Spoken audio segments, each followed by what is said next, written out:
Well, today approximately 2:40, we received a 911 call regarding a small plane crash, and deputies were dispatched out. When they arrived on scene, they noticed that indeed a small plane had crashed into the backyard of a residence and slid out towards a pond. Do we know if this person that was this his plane that he owned? The guy that was driving it, this Reagan Whitlow?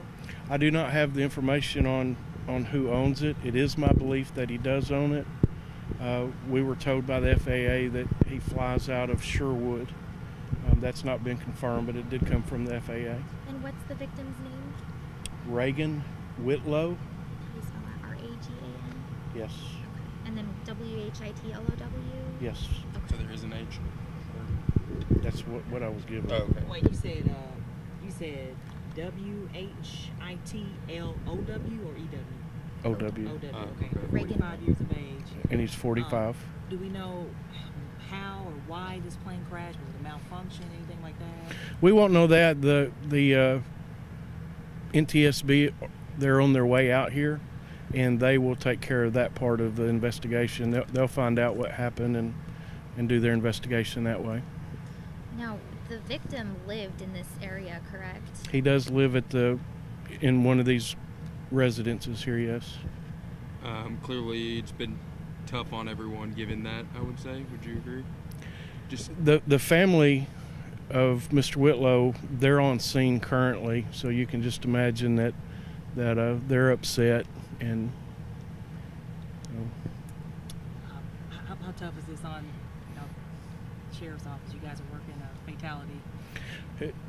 Anything like this, car crashes, kids, it's always hard on us. We have to put it aside, for a little while, and then we just kind of go home and talk to our loved ones and hug them and just kind of deal with it in our own ways. And what are y'all doing right now on the scene? Talk about the process details. What are you guys exactly doing? Well, right now, our detectives have set up, for parts of the plane, they have set up evidence numbers and marked with paint where they're at, where they're located and stuff like that. We've more or less just set up the scene for the NTSB when they arrive. Is it a particularly difficult scene to process? I mean, you mentioned that it possibly had slid partially into the pond or the lake back there. It's not in the pond, but it's right next to a pond, so it probably went, and I'm guessing probably about 100 feet, which is normal in a case like this. And now the plane was on fire. He was trapped inside, correct?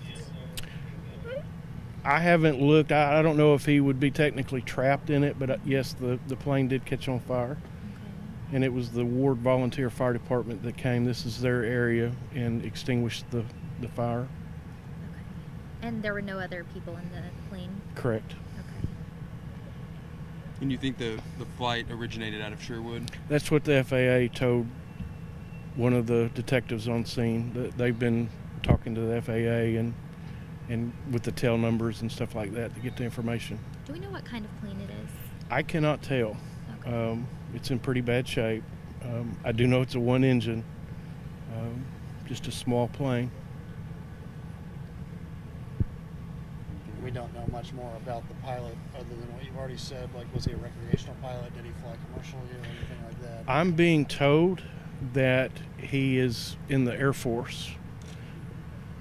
I'm being told, and this part's really hearsay, but I'm being told it's probably going to come true that he is a pilot in the Air Force. But I don't have that information 100% yet. There are some Air Force representatives that worked with him on the way out here, and I'll ask them, and I'll get more information for you guys. I think that covers it. Will you guys remain the primary, or will it be NTSB once they get here? The FAA takes over. This is their realm. Airplane crashes, especially when there's a fatality. We'll do up a report, but that's really the extent of our job on that. So the NTSB and the FAA. They're they're two different entities, but they're really kind of the same. It'll be the NTSB that does the investigation of the crash. And that's National Transportation Safety Board. Yes.